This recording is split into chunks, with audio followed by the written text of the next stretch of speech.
Well, I think it's finally time that we get into talking a little bit about the games that are going to be happening. So let's jump into our games of the week. Starting off this week strong, it is Sunday Night Football, Dolphins versus Patriots. Tua looked amazing week one. I think my partner's 2-9 again. I'm kind of believing him right now. Not for the long run, but as of right now, yeah.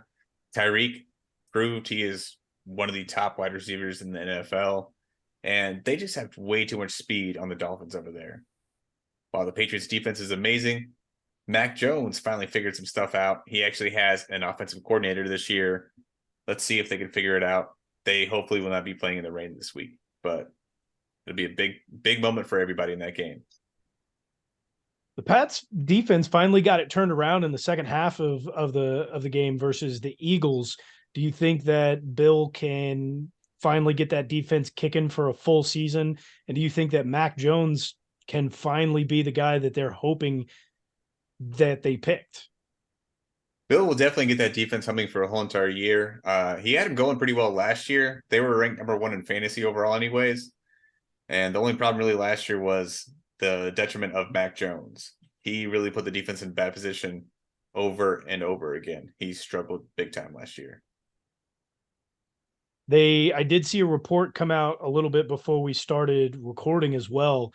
There are executives within the Patriots organization and coaches who are stating that Juju Smith-Schuster isn't even in their top 5 best receivers, though he is their highest paid. What do you make of that? I think that they are very well aware that Juju's knee can explode at any moment. So they're taking that into account. Fair enough. Well, in my game of the week, I am taking the Seattle Seahawks, who are playing the Lions in Detroit. We know this Lions team is very good. We talked about their up and coming season last year and clearly beating the Chiefs in week one this year. This is not a team to take lightly. The Seahawks have a fantastic defense.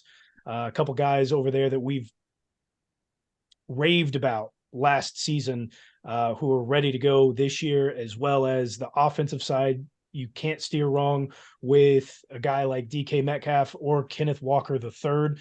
You've also got a new guy there in Jackson in Jigba Smith and Jigba, right? And Jigba Something like Smith, that. something like that. Can we find JSN. him? JSN, that's right. Jackson, Smith, and Jigba. He had a decent showing in week one. I expect him to get a lot more of the looks, especially the more than likely going to start phasing out Tyler Lockett. He's in the last portion of his career and do not expect him to really be a focal point at all moving forward, especially as we get closer to the end of the season. JSN will easily be that guy. I'm excited to see what this game holds because you've got two strong defenses going up against each other. I would expect this to be a low scoring affair. Do you expect the Seahawks to have a second half or a whole entire game like they had last week against the Rams? The Rams finally showed up, right? All last season, they were depleted, had nobody left, and we finally got to see somewhat of a healthy team. Obviously, Cooper Kupp was not out there, but I do expect both teams to put together at least 3 quarters, if not 4, but at least 3. I'm really excited to see what the Lions can do over there because that's going to be a fun game. And this has pretty good implications for the NFC playoffs so far. All right. My game of the week, division rivalry. Usually pretty heated later on in the season. I bet you this one still gets chippy, but I got Ravens Bengals. Whether or not Joe Burrow has a bounce back game, I still think this is going to be like a hard fought, very physical game because it usually is. And those are the games that I like to watch.